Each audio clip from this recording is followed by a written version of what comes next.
Hello friends, I am Sanjay Vora. I am a manufacturing operations professional and a business coach.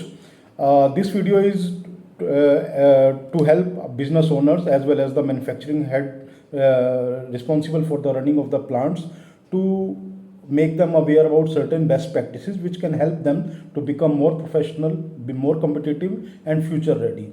So let us discuss it one by one. First approach is regarding performance management system. How do you assess the performance of your team, your individual members working in your organization, and how do you take care of their work, how do you take care of their contributions and all that. So earlier there used to be approach of smart objectives, and then there used to be a approach of fast objectives. I would recommend that we should take approach of fast plus smart objectives. Let us discuss one by one what does this really mean. Fast and smart objectives. So F stands for frequently discussed, A stands for ambitious, S stands for specific, M stands for measurable, A stands for achievable, R stands for realistic, and T stands for transparent, as well as the other T stands for time bound. Means all the objectives should follow this criteria, and we should periodically review. Earlier there used to be a time when we used to make the objectives during the beginning of the year and evaluate at the end of the year the employees performance, but this is not the case. As we are aware, the business situation is ever changing.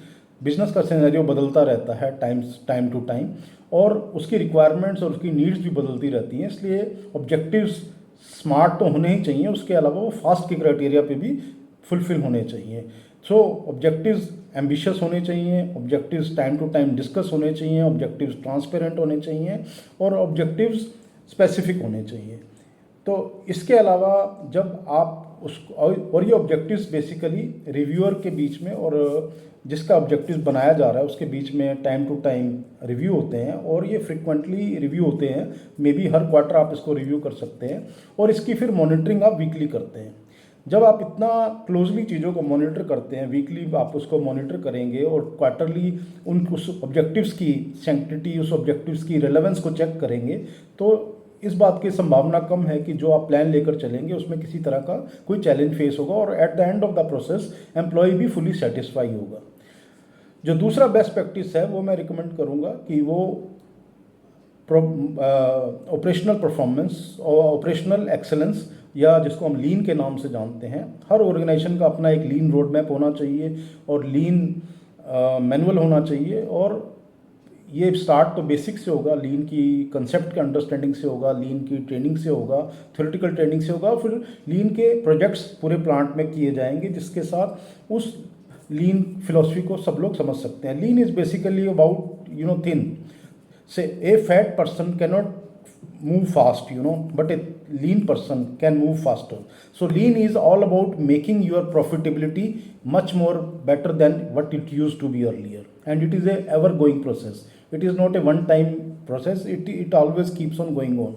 You keep on doing some workshops in your organization and keep on improving on in terms of lean. So lean is basically to improve your profit margin, and then you need to take along all your employees, you take care of them, and you should keep all these lean objectives also as part of their yearly, quarterly objectives, which will make lean as part of your integral part of your business rather than a add-on tool, because a add-on tool will never have an effect unless it is become an integral part of the whole process. The next exercise which I recommend is there is the Apprenticeship Act, especially the organizations which are having 50 or more than 50 manpower. So every organization can take benefit of Apprenticeship Act. You not only fulfill the compliance, but you also basically get lot of financial and non-financial benefits. I will just list out one by one.